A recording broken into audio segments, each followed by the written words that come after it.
do you reflect upon it and you're like, wow, like why are people speculating to the extent where we're creating, a national budget here? Or do you just accept it as like, okay, people just gamble and then let's do some good? In general, I've definitely done quite little of playing around with tokens and like buying and selling and degening and that sort of stuff. I definitely recognize that there's some level of disconnect there. I mean, my ideal, of course, right, is to turn the disconnect into an alliance, right? Like I don't think I'll ever be able to credibly pretend to be one of the degens, but at the same time, if I can create a structure where people can have their fun and at the same time actually contribute to funding public goods at a nation state level, and actually create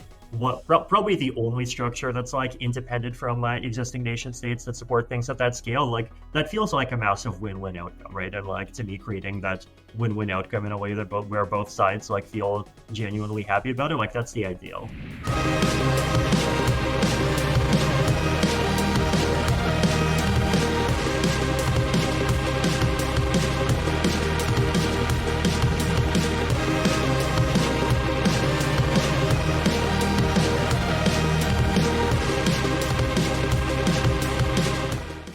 Welcome, lads. We are very, very excited. Vitalik is here. He's here with us. This is not an AI Vitalik. This is the real one. That means that, Ethereum has officially bottomed. I'm hard calling it. I will back that up with my reputation at this point. Welcome, Vitalik. Yeah, thank you guys. Happy to be here. As I was trying to schedule this podcast, I asked you for, I guess, your email for a Google Calendar invite, and I was told that you don't actually do calendar invites. You just take everything, or you just schedule everything in your pen and paper. So how do you do that? How are you so organized? Yeah, I have a text file, so I literally a .txt that's sitting in the home directory on my laptop, and it said December 11th, 0700, podcast with Taiki, and so here we are.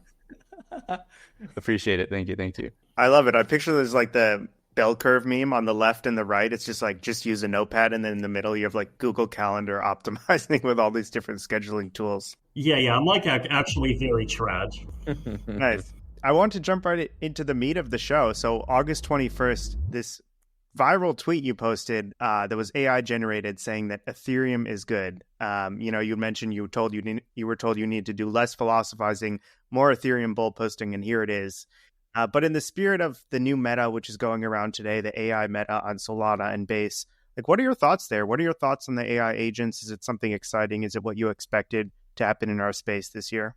Yeah, and so I did, write a post on crypto AI intersections at the start of the year, right?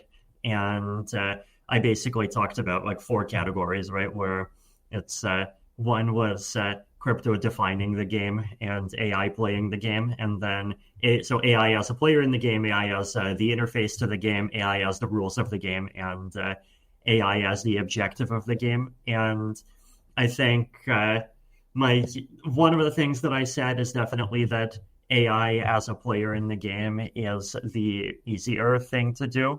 And it feels like that's probably the category that we've been seeing most of the stuff in so far.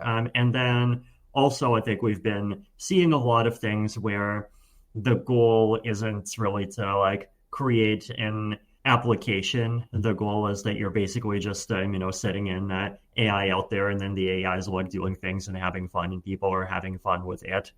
So it's I guess some mix of expected and unexpected. Yeah, just for maybe not everyone's read the blog, but it's been a while, I guess, since I read it. When you say being the player in the game, can you kind of differentiate what it would look like if it was one versus the other?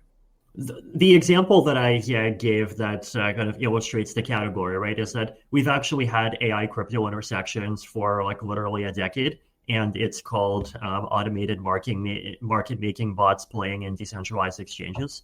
And it's kind of a trivial example, but it's also a meaningful example because you can take that general concept and you can like stretch it very far, right? So the second example that I had in mind was AIs playing in prediction markets, and we see there's the experiments that the Omen team is doing. There's a couple of other things that are similar to that.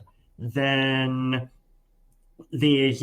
another interesting example. This is actually an experiment that is going to be, I think, like properly announced in a couple of days. Which is, so I guess by the time people hear this, it might already be announced. Which is public goods funding, right? Basically, the idea is that you have this small group of human judges that basically decide on like very narrow questions. That basically, it's like, is Project A or Project B more responsible for the success of like some particular Project C, right? And the idea is like you create this big graph and you try to answer the question like how much funding do different public goods projects deserve? And the problem is that if you try to make human judges answer big grant questions like how important is this particular software library for the welfare of collective humanity. This is like one of these, like grand kind of semi-religious far mode questions that's basically impossible for human beings to answer, right? Like there was a famous study where someone went around and asked people how much money would you be willing to pay to save 2,000 birds or 20,000 birds or 200,000 birds? And the answer was on average $80 in all three cases, right? And so the idea is basically that you try to instead we create this like graph where you have like different dependencies. So we say like what percentage of like the total value in Ethereum could be attributed to say Go Ethereum as opposed to say like a Web3 GS library, or as opposed to like say some open source wallet. And then within that you say, well, what percentage of Go Ethereum corresponds to this library. And so like you break questions down into sub questions, and human judges like basically spot check in a few randomly selected places, but then it's up to AI submitters to just like fill in like millions of weights for the whole graph, right? And the analogy that I use is it's like human judges are the steering wheel and AI is the engine. And one of my goals here is that it basically becomes this kind of fun game where it's basically a programming competition, right? Like, when I was 60 and I was doing these programming competitions, like one of the things that you would do is there would be like a game, and when I did it, it was this kind of battle game where you control some number of bots, and they like fight off against the bots of the other team, and you have to like run the code that these bots run on. Here, the competition is like people are supposed to make AIs that basically figure out all of these allocations for like what percent of the credit for X goes to Y, and then humans like spot check at a few different places, and the AIs that pass the spot check the best are the ones that win. And like the stuff that I had in mind is stuff that's in that category. Yeah, I'm curious, like, I guess a lot of our audience is probably wondering, like, are you in the trenches? Do you sort of play around with every new on-chain meta that comes around and every new on-chain app? Do you have time to experiment on-chain and play around, or are you more taking a high-level view at this point? Again, so I think I definitely go deep on a few specific things, right? So like, I'm obviously a big poly market bull, and I have this big poly market portfolio, and I definitely, not sure if I should share it publicly because it involves like multi-$100,000 bets on, like crazy political topics. But it's like one of them is, will there be a civil war in the UK? And I'm like, no, the chance of that is not 4%. So that's one that I've gone very, very deep on. Were you the French whale betting on Trump? I regrettably am not French. That's Pavel Durov, different Russian. I guess I'm a whale. I have not actually bet on Trump. My philosophy is basically it's like if there's something that has a lot of attention on it in a prediction market, then like generally it's harder to get an edge, and like you want to find the things where you do like relatively still have an edge. I did bet that Trump would lose the election after he already lost the election in 2020. So I earned about $58,000 off of that. So that Polymarket was one where I went really deep. Do you feel like a head of state? Like, after Trump wins, even the European presidents of France and Italy, they might not love Trump, but like they're like, okay, this guy's in charge now. Like as a head of state, and you, let's say, like as a head of a digital state, in essence, you have to be politically good with, whoever is the current powers that be. Do you feel that way at all? Yeah, that's an interesting question. I mean, I think like my goal for Ethereum is that I think Ethereum should not have like one representative. I think it should have many representatives, and I think to the extent that we have a role, I feel like the way that I conceive of my role as and even the Ethereum Foundation's role is that, we have a perspective, and that perspective is a pro-crypto perspective in the sense that we don't want the stuff to be banned, but it's also not the same as, the perspective of like VCs and exchanges, for example, right? And if you take one specific issue, for example, like privacy, right? Like I support privacy quite a bit, and I've donated to the Robin Storm legal defense recently, and then I also worked quite a bit on privacy pools, which is this privacy solution that tries to exclude large scale DeFi hackers and basically try to address some of the regulators' concerns. And privacy is something that anti-crypto people would their vision of privacy is basically we're going to label the word privacy to we're going to redefine the word privacy to mean you can be in a position that feels private, but actually our security national security people all have backdoors, and then if and a certain opposing nation state hacks us, then they also have a backdoor, but we're in that's the privacy you get. And then they use this totally different scary word like secrecy to refer to actual privacy. And on the other hand, if you're an exchange or money making actor, then you're not anti-privacy, but there's also not a large incentive to push for it. And so I that's one of those things that I really actually try to push. So I think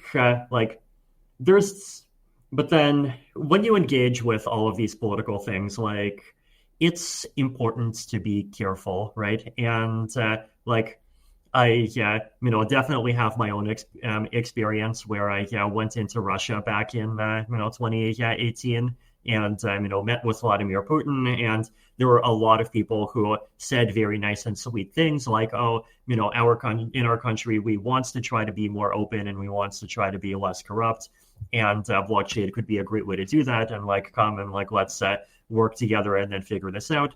And of course, if you actually look at the consequences of my actions, I think I did not make Russia more open, but I probably did contribute a little bit to making Vladimir Putin look more legitimate as bombs started falling in Mariupol, right? So that's the thing that I don't want to repeat, right? And so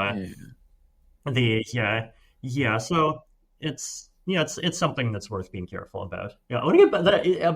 I was thinking in a second thread, what other things I was in the trenches about on crypto. Other one that comes to mind is obviously just token exchanges, right? So I get lots of these meme coins, and I end up using them for various charity purposes, and go around sometimes Cow Swap, Uniswap, Paraswap, the various swaps, cross chain bridging, and all of those things. So that's also another one of those things that I've gone pretty deep on. But then there's definitely also these other big sectors of crypto that I've largely missed, and I'm definitely willing to acknowledge that. Yeah. So speaking of, I guess, meme coins and the speculation, obviously that's been one of the biggest narratives, and I guess the meta is this cycle, and referring to your 2017 tweet, where I think the total cryptocurrency market cap hit $500 billion, and then have we earned it, right? And I think right now the current total market cap is 3.5 trillion, so it's 7x that. And like my question to you is, do you think we've earned it? Like 7 years later, where do you think we are? It's weird, right? It's like, I mean, there's like a troll part of me that wants to like basically whack myself and say like, come on, the whole concept of earning it just lost the election.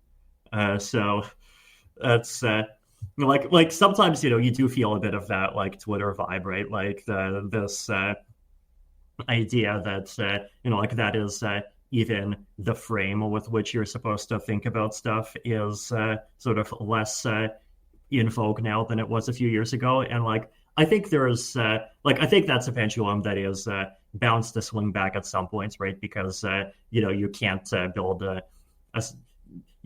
civilization on it, and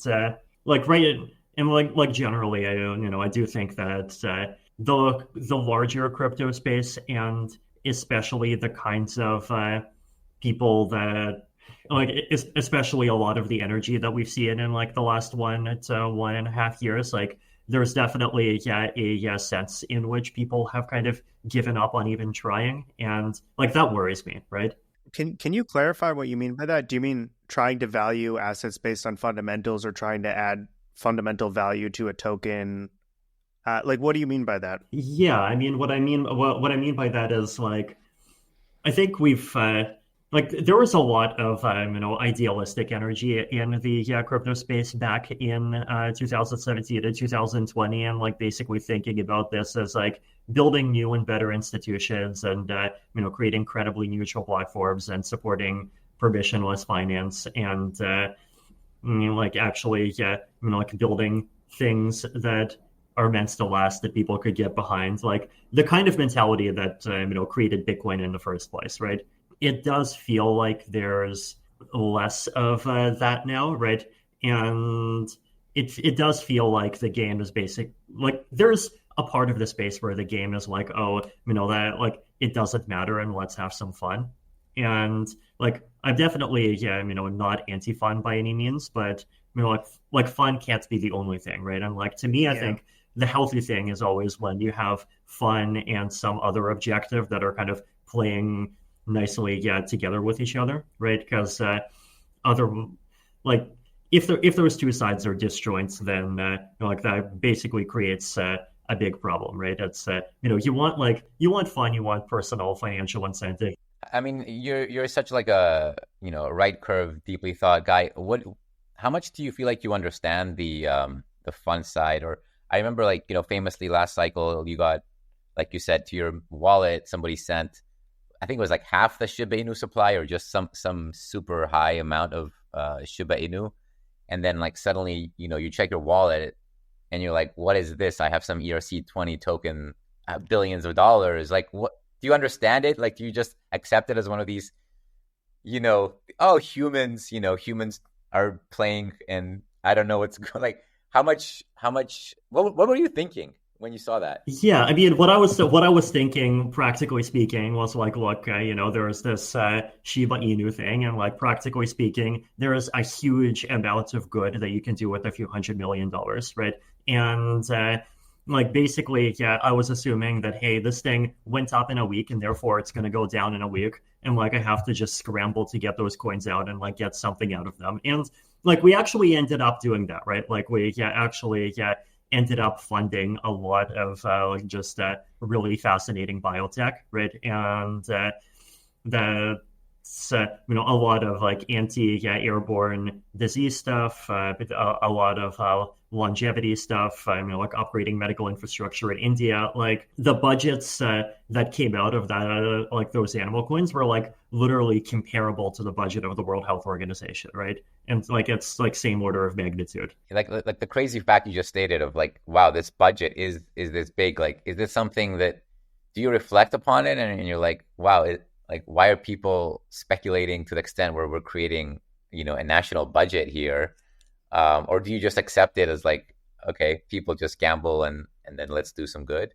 I think at the time I basically just accepted it as like, hey, people just gamble and let's do some good. I think I mean, yeah, like the style of just throwing large amounts of like money into a gambling thing is definitely something that's like not at all native to my psychology, right?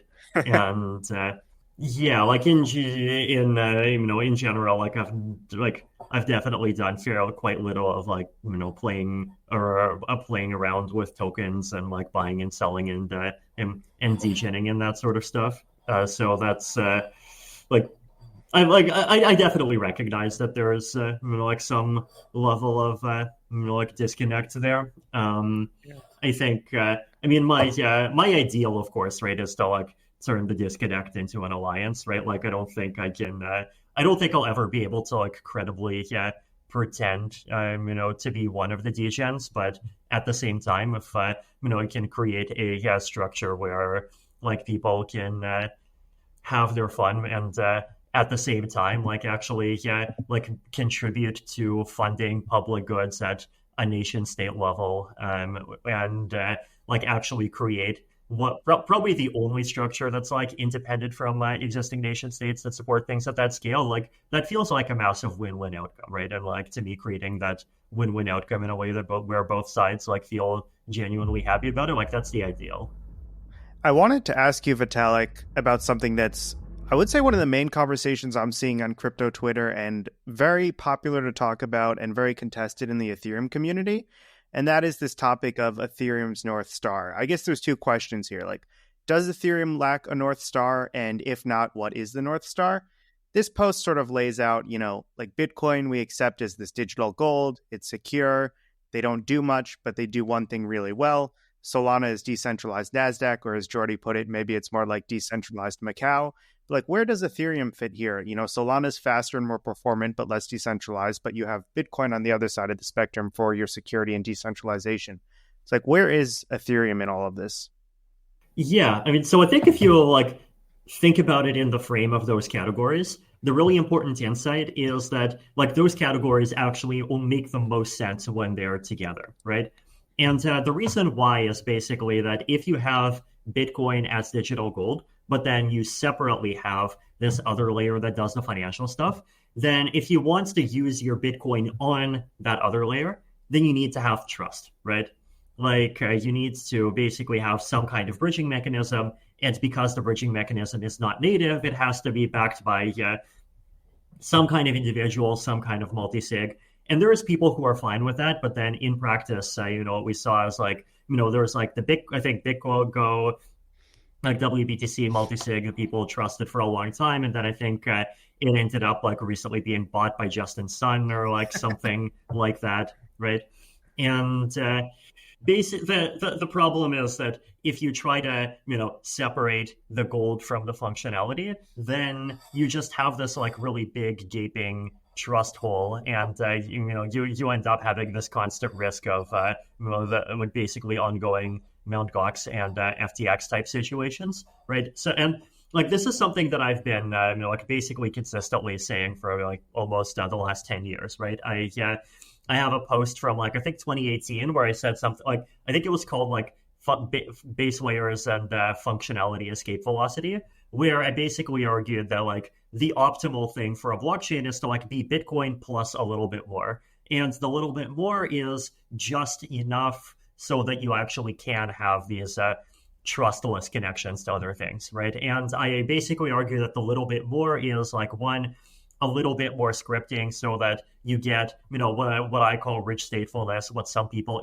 incorrectly call being Turing complete, and two, you need data availability to support layer twos, right? And so it's like Bitcoin plus a little bit more so that you can actually use the Bitcoin to do interesting stuff without sticking all of these, like extra trusted intermediaries in there, right? Is basically, what I've always thought of like Ethereum as going for. I think if I had to just like step out of that frame and answer the question holistically, right? So, I think of Ethereum as being the world computer, and I think of L1 as being the trust anchor and L2 as being the GPU, right?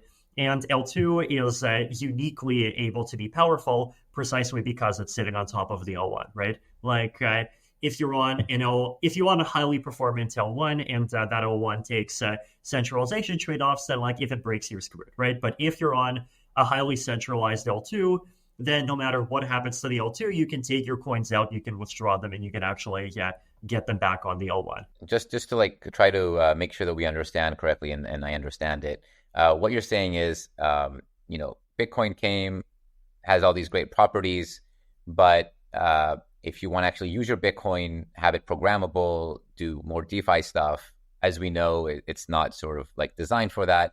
And what you wanted to do with Ethereum and kind of like the North Star in essence is, let's get that part, but also add enough programmability where it is able to, you can trustlessly move it around without bridges, and you have enough compute to actually be able to have, billions of users, which, Bitcoin as designed cannot.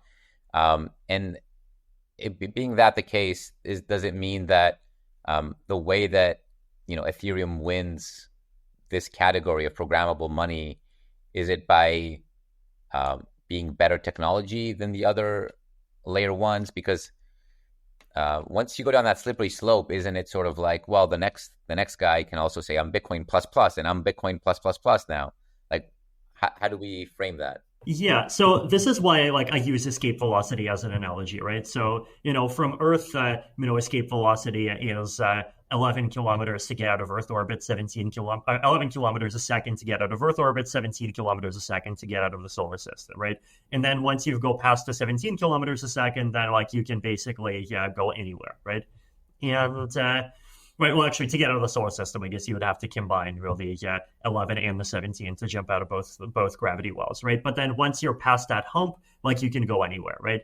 And it's a category difference, right? Like once you get past the category barrier, then you can be more efficient, but really, you've gotten past the hump where you can do it at all, and that's really actually the thing that matters. And so the thing that I argue is that Ethereum is aiming for the minimal level of extra functionality so that you can do what you need to do. And then if you want to actually do more, and if you want to do things that are more performant, then the L2 ecosystem does exist, right? And so it's basically saying, you can use the L1 directly, and I definitely believe in some level of upgrading the L1, right? So there's discussions happening on slowly increasing the gas limit. There's discussions that are happening on making the EVM more powerful in certain ways. And I even think that there's definitely some applications that belong on the L1, right?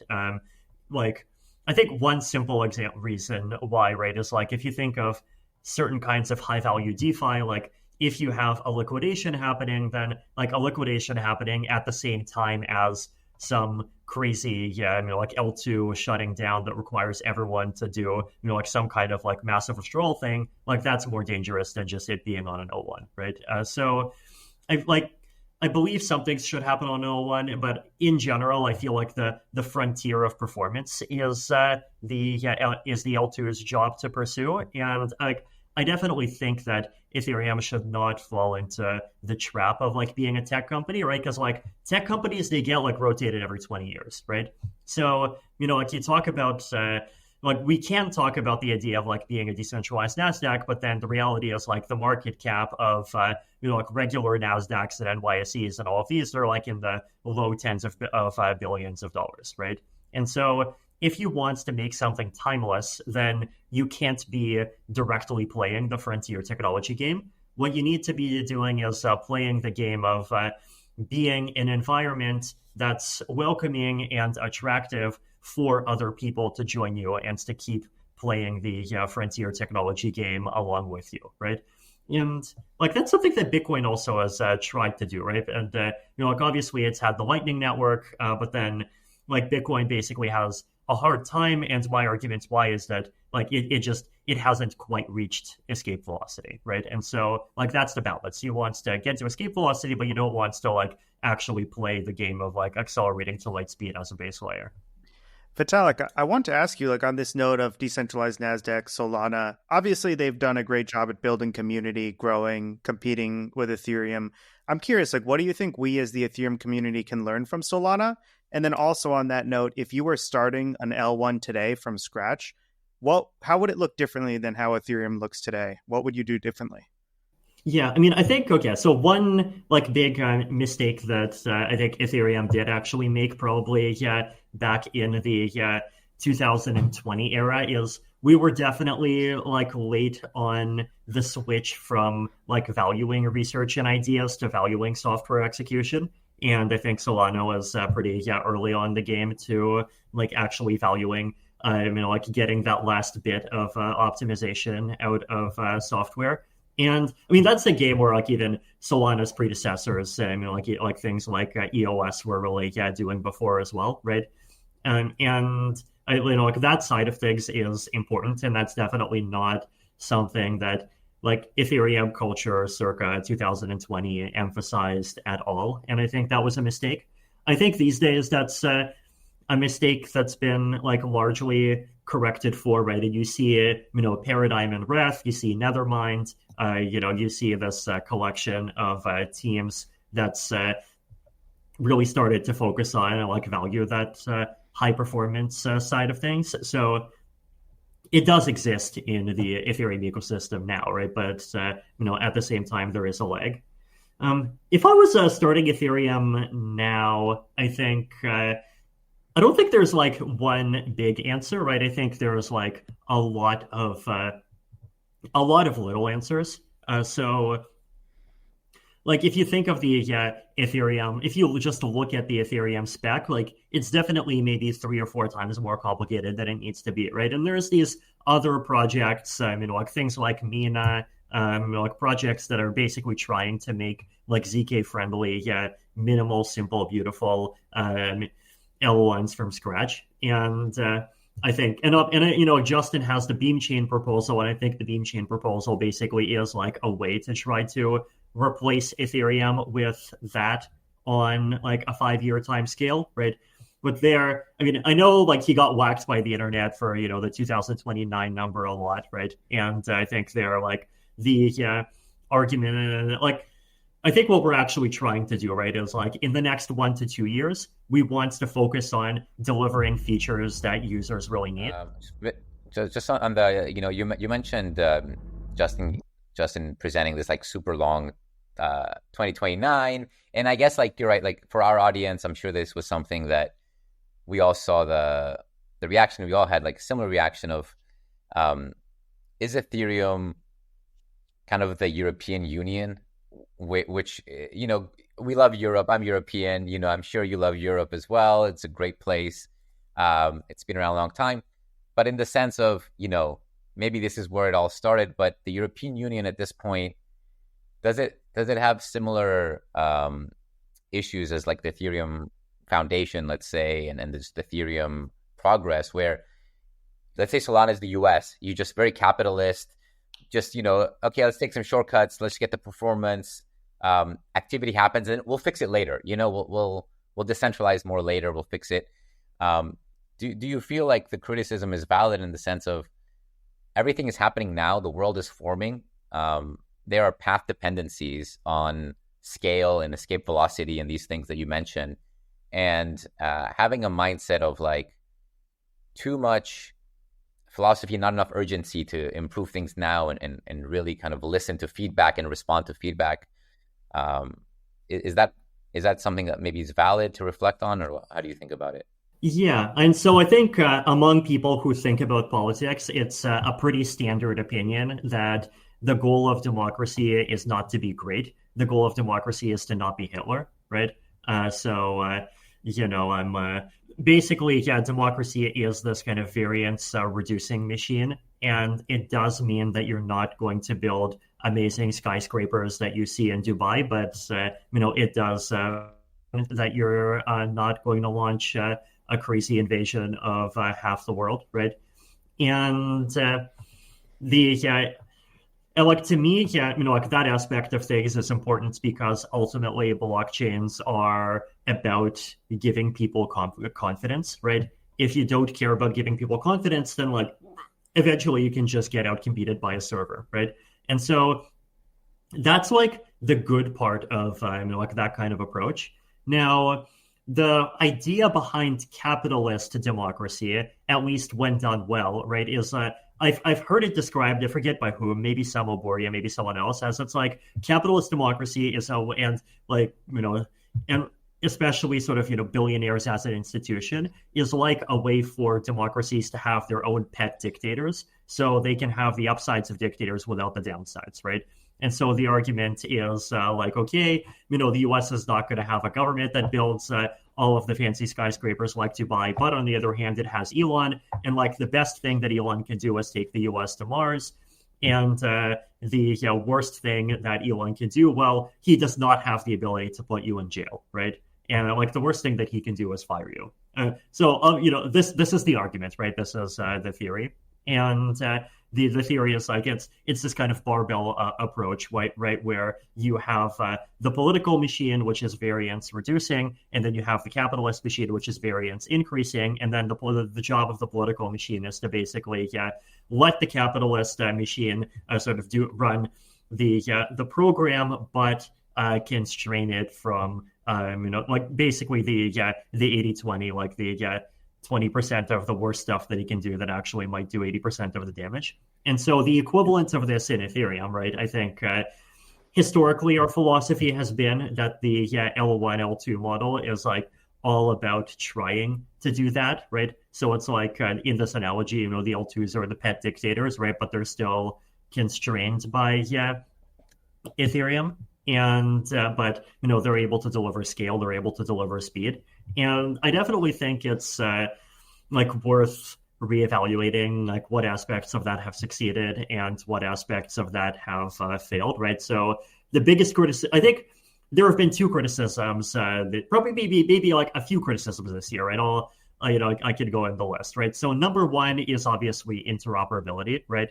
And, like Optimism and Arbitrum don't natively talk to each other. And so now it's become a big movement within Ethereum to try to improve interoperability and like make the cross L2 world like feel like a single Ethereum ecosystem. Another one is on the security side, right? It's like from the Ethereum perspective, we don't want L2s to just be trust me multisigs, but the L2s, it's like from the perspective of the team is totally fine trusting themselves. And so the team is like totally fine being a trust me multisig, right? And, we've obviously tried to like put some transparency into that by supporting L2 beat. And I think the thing that we've actually started to see is that the thing that's really started to move the needle on that is basically we've been starting to see this market separation between L2 teams and technical teams, right? Because like 2 years ago, those were completely merged, right? But now, like you see Nethermind as a tech house that serves many L2s. You see Paradigm as a tech house that serves many L2s. Optimism as a tech house that serves all of the L2s in the superchain. And the benefit of this approach is basically that once you have this separation, you have a much smaller number of like much more competent tech houses that can then focus on like actually getting the proof system to be trustful enough that it's that you can have real L2s, right? So that's also something that I think is going to be really important to improving on the interoperability side. So those are some of the problems. Another problem is like incentive misalignment, right? Which is basically that like L2s have separate tokens from ETH, and like the sets of holders are kind of somewhat disjoint. And then there's this whole argument of like maybe it would have been healthier if they just all got ICO'd instead of being VC launched. But realistically, the L2s exist, and now it's a matter of like figuring out how do we align. That's a great point, and I want to double click in on that and ask you more about that. So I think, correct me if I'm wrong, but you've publicly stated roughly like 90% of your net worth is in Ethereum. So like, obviously it's very important that Ether does well for you personally, and of course you're passionate about it. But I think a lot of the criticism around incentives has really been around, with these L2s, they're not necessarily bringing all of that value back to Ethereum, as you sort of allude to. Like with Unichain, if all of Uniswap transactions go to Unichain, clearly the burn is going to be less relevant. And before we had this clear narrative that like there was this burn, it was basically like a share buyback. We could clearly model out how much Ethereum should be worth based on activity. But now it feels to me as an outsider that Ethereum has sort of shifted away from that. And I'm curious like how you think about Ethereum's value is changing and what it should actually be in the future.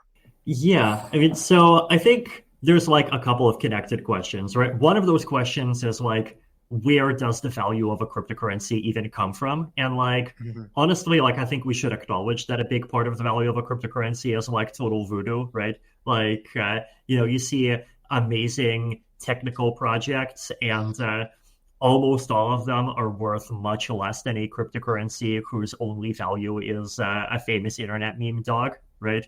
It's like, okay, yeah, you have a currency named after a dog, and then one day it goes up 38% in one day and jumps from being like number 9 to being number 6 or whatever, just because Elon Musk is creating a U.S. government department that's named after it, right? It's, I mean, even generally, right? If you think about the discounted cash flow model of a token, like it just like that's obviously not how the largest of the large coins are being valued, right? Like Bitcoin is much worse on the DCF metric than if Ethereum is, and yet right now it's still 4 times higher, right? And like the Bitcoin people themselves, right? They don't have a good answer to this, right? Because in 2020, you remember they were very actively pushing the stock to flow model. And if you look at the stock to flow charts since then, basically it's like the chart did a very good job of tracking the price up until the point the model was published. But then after the model was published, like it almost became an anti-correlation, right? Like if you go to stock to flow page right now, like you basically see that the Bitcoin price has actually started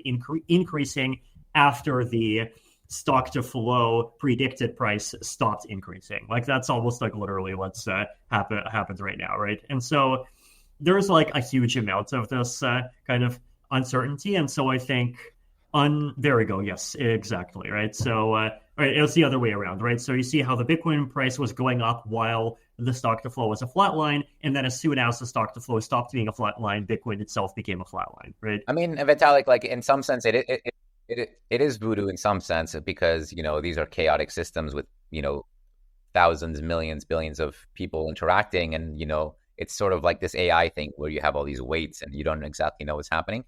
But when you break it down to the individual, there's somebody making a decision to buy an asset, whether it's Doge, and their reasons might be Elon Musk is worth X. He's obsessed with this coin. Therefore, it's sort of like a percentage of his net worth in his mind. And you can value it that way. Who knows? For Bitcoin, I think a lot of the people buying are buying for real reasons. It's not like voodoo reasons. Either they're diversifying from gold. They're like, okay, maybe like this is going to be the new one. Maybe sort of like it's, oh, well, the institutions are coming. Therefore, it's going to go higher. Let me participate in this. There are reasons why the individual, even if the collective is chaotic, right? Yes. Yeah. The micro makes perfect sense. I think the analogy there is like the weather, right? So the weather, each individual, like if you zoom into individual atoms and molecules, they follow incredibly, like basic and understandable laws. But then if you zoom out to like predicting if it's going to rain tomorrow, even today we make mistakes, right? So I think on the question on a high level is like, how can we be in a position of high uncertainty? How can we be positioned in a way that is like maximally ensures that ETH continues to get value and like basically doesn't get sidelined, and in a way that's like very robust to a lot of different theories about like why individual people are buying tokens and like where individual value is coming from. And I think one like a very high level conclusion, right, is that there have to be forces of some kind on the application layer that like have an interest in putting ETH front and center, right? And right now, like the challenge is like from an L2 perspective, like with these L2s so far, they've made ETH be the base token, but is that theoretic in their selfish interest? In the long term, not necessarily. And then applications, they could use ETH as a base token, but like, is there an actual like selfish interest tie in there, right? Like, it's like not by default. So one of the recent ideas that I've seen come out in this space, so the Nethermind team recently announced Surge, right, which is this effort to basically make a collection of like neutral rollups, right? So L2s that basically have the Ethereum brand and the Ethereum brand only, right? And where there's no like separate like Surge brand and Surge token that's trying to get ahead, kind of present itself in front of the user in some way. And to me, like that seems like a really worthwhile experiment. So it does. It feels like maybe there is a possibility where like a portion of the L2 space, and especially the portion of the L2 space that's basically just more conservative and they're really trying to be shards of Ethereum instead of being kind of accelerate all the way down to like 1 nanosecond latency or whatever. Like it might make sense for that part of L2 space to just be something that exists under the Ethereum umbrella. And like maybe that's also something that's worth like trying and building an ecosystem around getting applications. So like that's one of those possible answers. I think last cycle, I think Justin J came out and like Binkless came out with like the ultrasound money thesis. So how would you categorize or how would you describe ETH, the asset? Like, is ETH money? Are you trying to create something that's competing with Bitcoin as a store of value, or like how would you, I guess, describe ETH, the asset? Yeah, I mean, ETH is definitely its own thing. I think.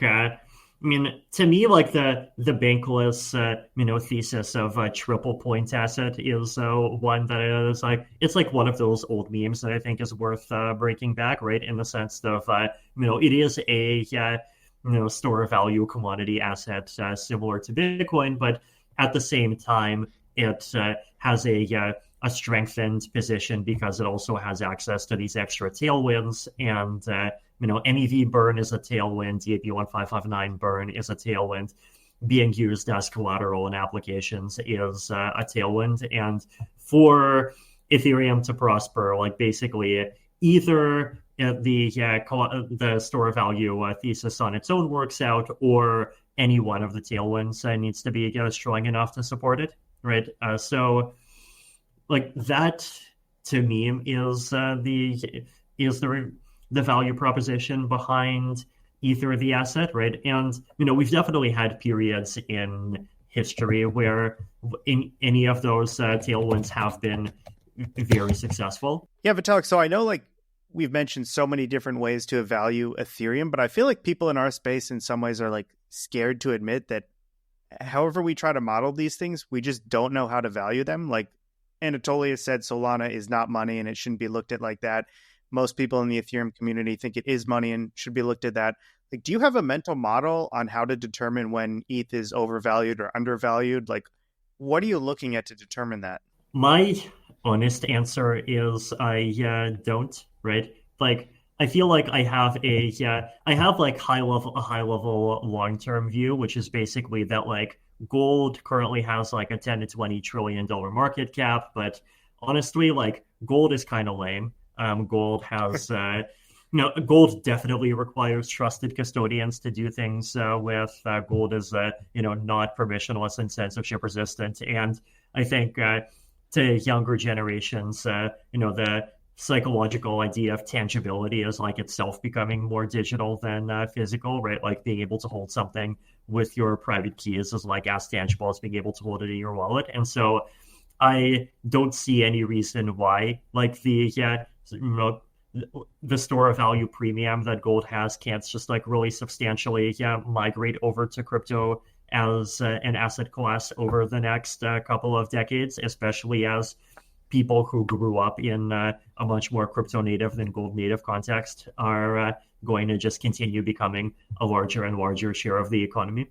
So I think so just from this like very, very abstract looking at things from a mind share perspective, like that's one of my simple cases to be financially bullish on crypto. So yeah, compare gold to crypto. Also compare real estate speculation to crypto. Right, real estate is also one of those historical safe havens that's also recently breaking for a lot of people, and it definitely doesn't have the political safety use case that's becoming more important. I think the easy part is to say that the total crypto market cap should be, maybe in the tens of trillions because of, like you said, these analogies clearly like their superior attributes. But within the crypto coins, Bitcoin, Ethereum, Solana, etc., I think what Justin was alluding is that there's very little common understanding of how relatively we distribute the pie, what makes sense. You mentioned the triple point asset for Ethereum. When I hear triple point asset, if I look at any of those things individually, for me, they're all the same thing. It's more of like, what's the strength of the community? Because if there's things being burned, it means the community is active. If people are holding it as like money, it means, the community is very strong and they're sending ETH to each other, right? Yeah, exactly. I mean, the word I was going to say is mindshare, right? Mindshare is definitely hard to quantify in an absolute sense, and I think if you try to compare it across large distances, you have like the same problem I mentioned with people being willing to pay $80 to save the birds, regardless of how many birds they're actually saving. But like at shorter distances, you can definitely say that like one thing has a 10 times higher mind share or 1,000 times higher mind share than another thing, right? So I mean, mind share, internet, like attention economy, like whichever of those words he wants to use, like it's hard to quantify to get into the details, but it's definitely this like a very real thing at a high level. Yeah. So do you think like everything is basically a meme coin, and we're all just trying to figure out in real time how to value these things, and it just trades based off of attention? That's that's definitely a very non-zero part of value. I think both in crypto and outside of crypto as well. Like I think by the same standards by which gold is a meme coin, which I think it's to a significant degree as Bitcoin and Ether are as well. It's a little bit more than just mindshare, though. I mean, if you hear about, let's say, Hawk2a meme coin, and it has a lot of mindshare because that's what the feed is, doesn't mean that you want to put 50% of, or in your case 90% of your net worth into this coin. So there's something deeper than just attention. There's also credibility and sort of like a longer term proven out, I guess, basis. Yeah, I agree. And actually, this is why, like, within the space of meme coins that are like that everyone calls meme coins, like I have this long running price prediction, probably one of the few price predictions I can publicly give, which is that I expect Doge will outperform almost all other meme coins on a 5-year time horizon. And the reason why I believe this, right, is that I think like attention, like you can model it as being in like two different buckets, right? Where one bucket is like very short-term attention and people who like wants to make a quick buck over the course of like a month, and then the other attention is like multi-year, and it's exactly people who are seeking stability and dependability, right? And if you want stability and dependability, like those are not things that you can go and prove over the course of a month. Those are not things that you can create just by being an even smarter whiz kid and hiring even more IOI winners with $1 million salaries and like getting a bunch of people, like a bunch of celebrity influencers to say stuff on Twitter, right? The only way to get that kind of credible dependability is to just last for a long time, right? And like that definitely is a big part of why Bitcoin continues to be so successful, right? It's the only cryptocurrency that is 15 years old, and it will always be the oldest significant cryptocurrency by at least a 4-year margin. I think at this point we could call Litecoin dead, right? That's okay. Yeah, so okay, it'll be the oldest cryptocurrency by a significant cryptocurrency by a 4-year margin. I saw you like Vitalik. You commented on Twitter under I think Google just announced some progress they've made on chips on quantum computing, and you're trying to understand exactly what kind of calculations is your estimation that Bitcoin will come to be at risk and that it will need a hard fork at some point before Ethereum, or how is that looking? Yes. Okay. This is it's a good question. So I think first, just to kind of lay down the technical land here, right? So quantum computers, they break about half of the cryptography that blockchains rely on, but not the other half. And the half that they break can be replaced, but the replacements are about 10 times less efficient. I think that's probably like the best 15-second summary you'll get on what quantum computers do, right? So specifically, quantum computers break elliptic curve signatures. They do not break hashes, though they do hashes somewhat more efficiently. And so it's possible that quantum computers are actually going to super centralize proof of work. But like that's one of those unknown things, right? But then if elliptic curve signatures stop working, then you have hash-based signatures, you have lattice-based signatures, there's a lot of replacements, right? And in Ethereum, we already have like a pretty detailed roadmap for replacing the quantum vulnerable parts of Ethereum with quantum resistant pieces in the like roughly 4 places where that happens, right? So one is the signatures. Or signatures at consensus level. Then another is like the data availability blobs. A third is signatures at the application level. And a fourth is going Verkle trees if we actually go in that direction. And the replacements for those are like one for signatures at consensus layer, you want hash-based signatures and you use Starks to aggregate them. 2 is for I forget the order in which I mentioned. For the blobs, you basically just use use Stark and Merkle tree. Yeah. So these are things we know how to do today, right? Mm-hmm. There'll be like hard forks basically that we might have to implement in the future. Yes.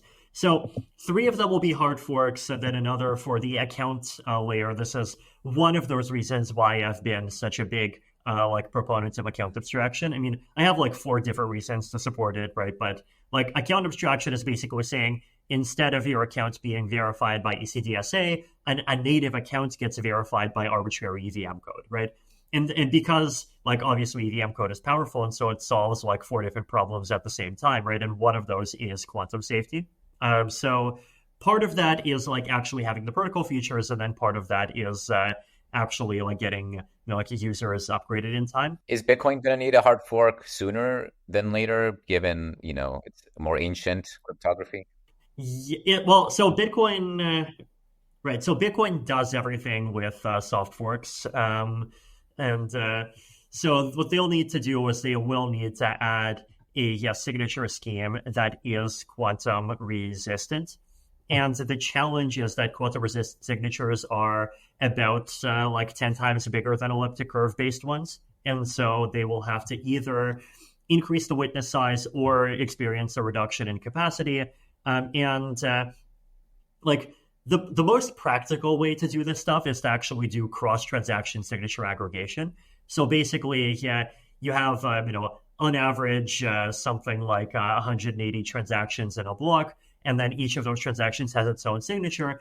And you basically replace all of those signatures with one single Stark that proves that the signatures exist, right? And that's how you save space.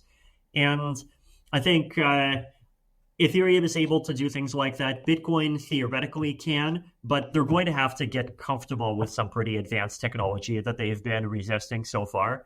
And even just looking at their comments, like on Twitter, under those stories, there's the question of what happens to Satoshi's coins. Like they're in an old address, like it's a non-quantum resistant address. Do you just let the hacker take the million coins? Do you burn them, move them? Is that even correct? Like, there's Okay, so this is actually kind of fun because if you want, you can actually structure a soft fork to make those coins safe.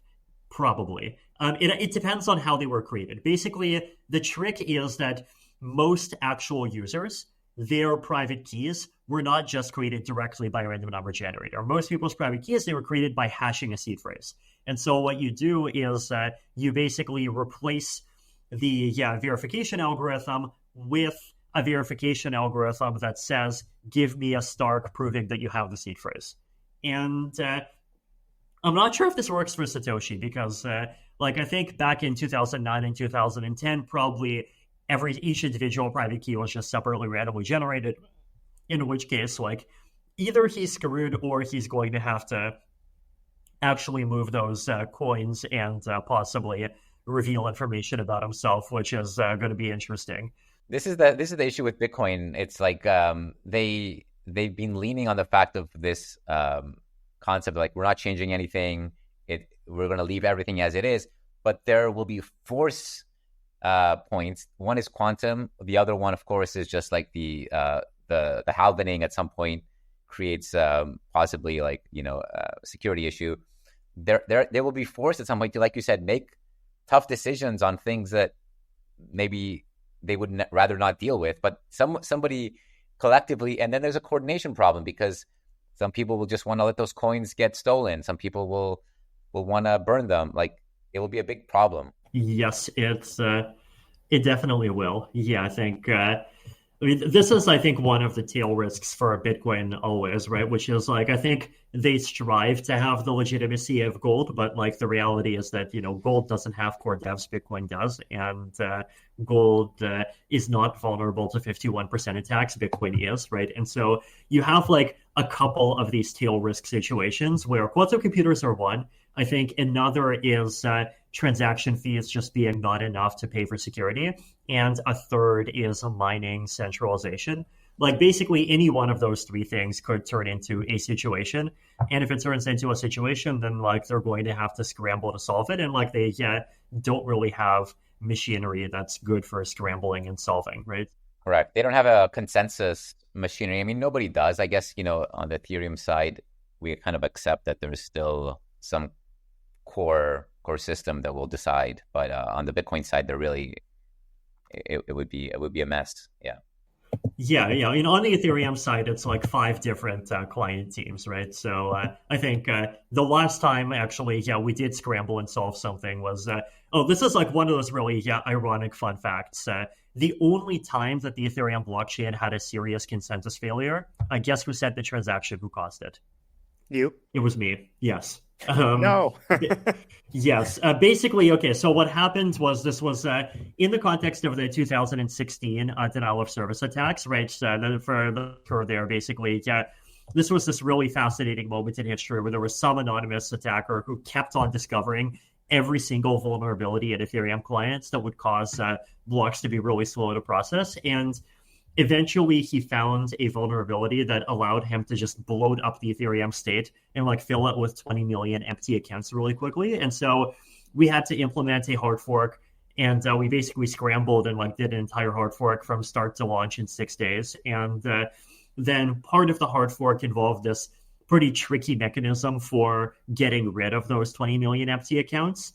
And there was this weird interaction between how that mechanism works with the revert mechanism and with precompiles. And that 3-way interaction, there was a bug.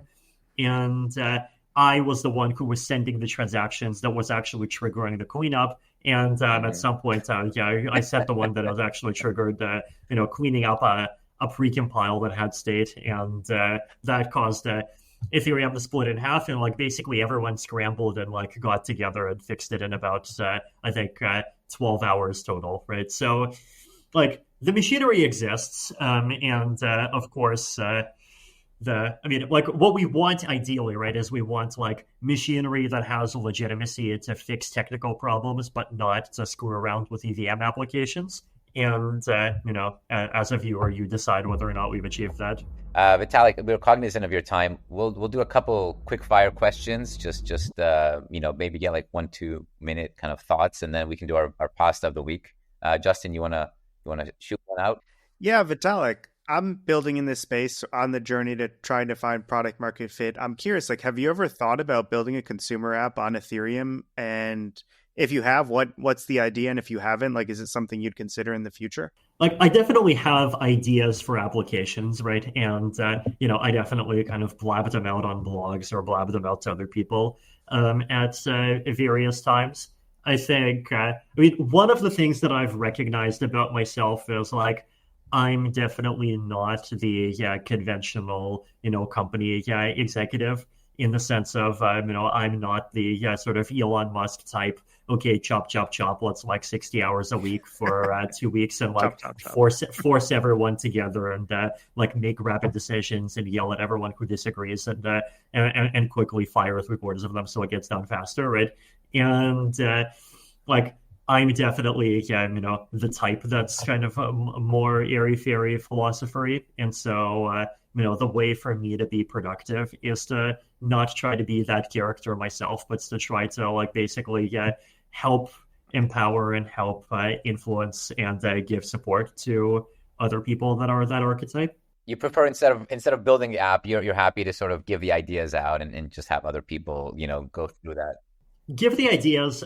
So yeah, exactly. Sometimes also make a demo. So one of the things that I found is like people are often one of the weird ways in which people are lazy is that people are it's lazier about like getting their sort of mental butts off the ground and doing the first 1% of a task. And so I find that sometimes when I write the code to do the first 1% of a thing, that's when people can then just like go and keep editing it. And then from there, like everything just goes further, right? Yeah, I definitely have my own ways, and my own ways are not the ways of being a full-time product manager.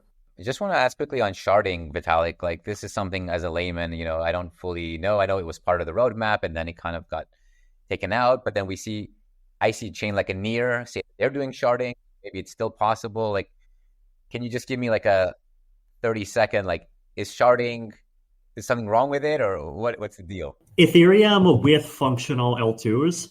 In terms of like security properties, it is functionally exactly equivalent to sharding, right? Like rollups are shards. They are, you can move things between L2s and L1s. They have the same security properties in terms of like keeping your assets safe without requiring any single user to run a node that has more than a tiny portion of all of the data. And then data availability sampling, which is the technology behind the blobs. That's actually, literally, sharding for the data, but not for, and then the way rollups work is it's like blobs shard the data and then Synarchs or optimistic proof systems shard the computation. So there's like a technical sense in which they are sharding. I think the main reason why it doesn't feel like sharding to users is basically because we, from the beginning, we're not on the ball in terms of the standards and interoperability problem, right? And like that's an actual issue that we have to go and solve and like actually create, the common languages and make sure that the L2s and the wallets speak it, right? And so within the EF, actually for the past like half year, we've been growing a team whose goal it is to like be much more directly engaged both with L2s and wallets and users. So Josh Rudolph has been doing a lot of that. And then I think it's a combination of Josh together with, Yoav, who's the account abstraction person, and he has a lot of experience like directly interfacing with like wallets and applications and the user side of the ecosystem. Vitalik, before we get into Pasta, we've talked a lot about the future of Ethereum. We've heard your vision for it. We've also seen your roadmap independently here. And you've sort of shared that if we complete all of these stages of the roadmap, Ethereum will sort of mostly be there. It'll mostly be finished. Have you thought about what is next for you? I mean, Ethereum has sort of been your life mission for many, many years now. Like, do you picture yourself riding off into the sunset after shipping this roadmap that you've proposed? Do you think you'll always be working on Ethereum, or do you think you'll be doing something else in the future? Yeah, I mean, my interests definitely go beyond Ethereum, right? And I think this year the things beyond Ethereum that have been successful are, I mean, one, obviously, like Zozalo is turning into its own thing, and the way that I think about that is like it's a a physical environment and physical community for people that are like actually interested in trying out, you know, like governance mechanisms, different kinds of technologies, cryptographic, social. This is Zuzalu, right? The sort of meetup event that occurs over several months in various fun places. Exactly. So like for me, the practical goal of this is basically to like actually instantiate a sort of sci-fi universe where you can actually take all of the things that we're working on and like basically deploy them at the same time and sort of think 10 steps ahead within a community that's willing to make that effort.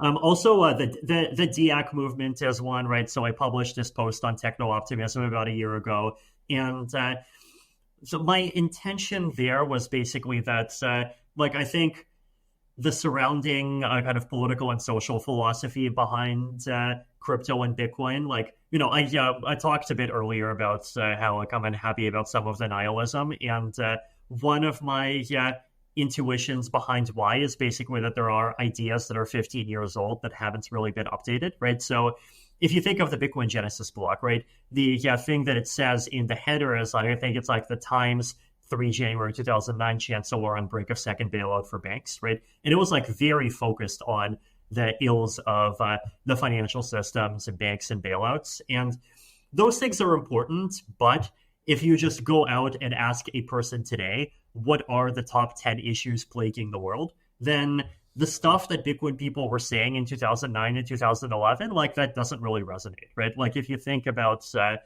global political issues, if you think about like misinformation, if you think, or freedom of speech, social media being broken, if you think about, AI. But social inequality is one of those 10 issues, right, Vitalik? And social inequality, you could say, is related to, how money is being printed and where it goes and Cantillon effects. It is.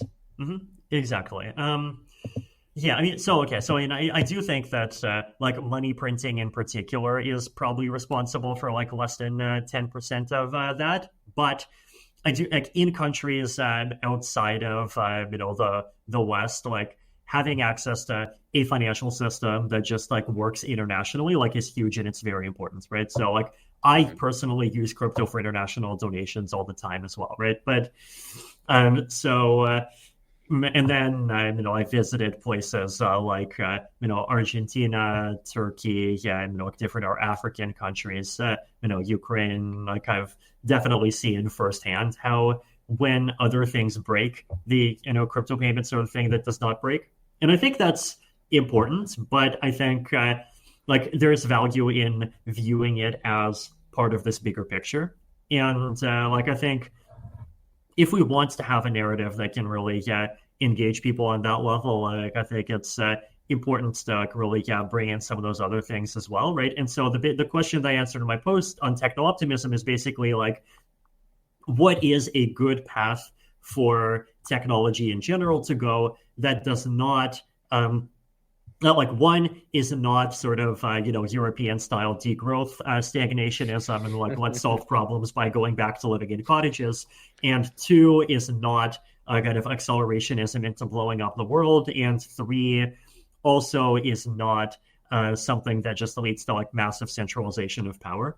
I mean, on the accelerationism, like I saw Jeremy from Circle, and he predicts that in 3 years, most of the stablecoin transactions will be done by AI agents, not by humans. And is that something that is that techno optimist, or is that scary? Like, and do you think that that's true? Like, will Ethereum be mainly used by agents in a few years? Yeah, so this is like AI is crazy hard to predict, right? And like when I was on 80,000 Hours earlier this year, which is one of those big effective altruist podcasts, and like they asked me for predictions, and I basically I think said that my 95% confidence interval for the singularity is I think 2029 to 2200, and like this is of course crazy wide, and like some people say like, what, you think it's going to happen in 2029, and other people say, what, you think there is a realistic possibility we're not going to be at a singularity by 2200? And but the reality is like the future is crazy hard to predict, right? And I think everyone was surprised on the positive side by GPT-2 and then GPT-3 and Dolly and all of that, but then on the flip side, I think I mean, I don't know about you guys, but like I personally actually even feel a bit disappointed relative to expectations. I mean, maybe I should say relieved given my kind of cautious leanings, but no, like in terms of what's happened since GPT-4, right? Like there's been lots of actual progress, but it definitely feels like a slowdown compared to the trajectory, right? I mean, Sam Altman has been telling us that he thinks that in his view, the world's not going to change that. Even if we get AGI or whatever, he thinks that the day to day, it will be less different than people think. It would be quite similar to the current world. Yeah, okay. This is this is a good discussion, right? Because I think this is important to get into like theories of how the world changes, right? Which is that there's a lot of things that don't change until suddenly a big thing happens, and as a result, they do change, right? So Dan Carlin, this like famous history podcaster, he has a big series of podcasts on World War One, like literally 24 hours talking about World War One. I actually listened to like almost the whole thing while I was going on a walk from Waterloo to Toronto. Like their perfect duration match there, about 23 hours. But it was the point that he made was that World War One was a war where they went in with horses and they came out with tanks, right? And like I think among historians, there's like a meme that really the 19th century started in 1789. The 20th century started in like somewhere between 1911 and 1918, and I think the 21st century started somewhere between 2020 and 2023. So the two bookends there being COVID and GPT-4, I think, pretty unambiguously passing the Turing test. Basically, I could definitely see a world where technology advances, and then you have this like period of stability and this period of like growing disequilibrium, but then eventually like someone does something or some event happens that just pushes things, and then as soon as everyone gets out of their comfort zones, like suddenly everything starts changing, and like things can get pretty crazy. Like I think there are a lot of unknowns in how AI is going to work, and I think like it's really worth acknowledging that, right? I could see a world where the economy is just crazy AI dependent in 2027. I could also see a world where, for example, AIs take over, and as a result, we don't even need to have an economy anymore. I could also see a world where AIs become super influential, but the way that they coordinate doesn't really end up involving much of an economy. Yeah. Do you have a view over like the next 10 years, what's going to have a greater impact, AI or crypto? And another way to ask that is if you're a young software engineer that's inspired and wants to be in tech, like, do you think the best opportunity for them is AI or crypto or something entirely different? Question one, AI. Question two, crypto. Basically, I think like for question one, I think you do have to kind of be humble and just realistically accept the average person's life over the last like 5 years has been transformed much more by generative AI than it has been by crypto, right? And like crypto is very big and crypto is very significant, but like AI is just huge, right? And I think we should sort of acknowledge that fact, right? And so this is why, like for me, not for the primary competition is not like Ethereum versus a specific other blockchain. It's like the crypto space at all being able to like actually have an impact and have its values expressed in the context of this world where people are like literally racing to build super intelligence, and then getting enthusiastic about military applications, and then just like all kinds of crazy stuff, right? So the reason why I say crypto for the second is because like AI does have all of the like default attention right now, right? Like I think in general, I think this was not true in 2021, right? But I definitely notice a vibe in like non-crypto circles. I think this accelerated in 2022. Like I remember I was visiting Rune, in the famous AI Twitter influencer, right? TSZZO, and he told me that like, hey, doesn't it? I feel like I've been getting much more bearish on crypto. Doesn't it seem like crypto doesn't really make much sense anymore? And like that was even before FTX, right? And after FTX, that mentality accelerated. And like I think there's a lot of people watching on the sidelines, like basically waiting, like, hey, is crypto actually going to be meaningful? And one of the reasons why I'm just excited about Polymarket is that in these circles of like these mainstream intellectuals I follow, even among the skeptics, like there are people who casually tweet things like, oh, crypto is useless, but then they turn around and they tweet screenshots of Polymarket, right? So it's like Polymarket was very consequential this year. Yeah. And I think like it's, so basically, if compared to where a lot of the non-crypto vibe is, I think crypto is quite underrated at this moment. And you would say like so basically as a young software developer, you can still have a lot of impact, sort of building in the category. Guys, let's hop to pasta of the week. We'll wrap up with a few tweets, and Vitalik will be our judge today. So hope you've chosen carefully. Taiki, you want to go first? This is a big one. This is a big one. I went for max size here, but I forget when this photo circulated on Twitter, but following this photo, I think the price of Ethereum pumped 5%. So my question to you is your size? Okay, I mean, you know what like actually happened there, right? I think I mentioned it in a post later. Like basically there was a rolled up USB key in my pocket at the time. Yeah. You don't have to be so humble, Vitalik. You don't have to be so humble. Next. That's the story, and we're sticking to it. Okay, Taiki, we're sticking to the story. It's a USB key. It's a valid attempt. I'm gonna play it a bit safer. I'll go to one of my regulars, which is Gwort. I'm gonna have a Gwort pasta. So I saw Brian Johnson. Brian Johnson sent a tweet that he says, "Oh, I think I'm winning. I think I'm gonna win. I think I'm winning." So Brian. So basically, we have the the usual chain reaction effect, and it starts with Satoshi proposing peer-to-peer transactions, and it ends with Brian Johnson tweeting that there is an active betting market on his nighttime erections now on Polymarket. So this is where we've. Are you playing that market, Vitalik? Yeah, I am not. I mean, in terms of like the humor value, I love the inversion, right? In the sense of like the Brian Johnson tweet is the sort of thing where like if you were being serious about it, it would belong on the bottom, and then the Satoshi Nakamoto thing would belong on the top. But here it's kind of backwards. It's fun. I think I'm gonna win. All right, Justin, you go. So I don't know if you guys saw the BitBoy versus Ansem boxing match. I think the two of them, this is now their second crypto fight night that they've participated in. I don't know if you've seen these, Vitalik, here. But Solo says, am I the only one that saw this during the fight? Is it me, or did Ansem and Ben Armstrong make out passionately? And it's this AI mashup here after their boxing match.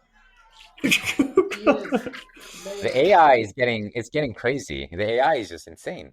Yeah, they are. Yeah, I mean, I've like followed a little bit. I mean, in one of my posts this February, it was the one that was titled "Ask Security Questions." I linked in there to an MP4 that someone on Twitter made of like myself tweeting, like it was like myself in a Lex Friedman podcast, but with the audio like edited, and I think probably even lip synced to make it sound like I was promoting some random shitcoin. So I heard that one.